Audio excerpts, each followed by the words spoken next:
Hey guys, it's Alicia with WTI. If you love the combination of chocolate and almonds, then this Hershey's chocolate almond bar is going to be right up your alley. So these are a single serve chocolate bar. They are 1.45 ounces and I really like these. So this is a delicious milk chocolate, which is so smooth and creamy and has that familiar Hershey's flavor.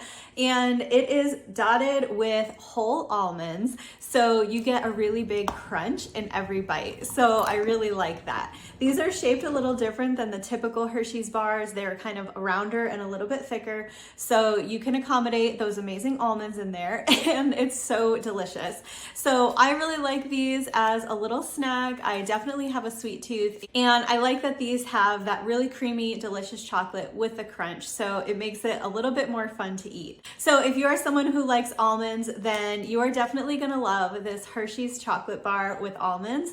I would definitely recommend it as a pick-me-up when you're looking for a sweet treat. You really can't go wrong with this, and that's my point of view.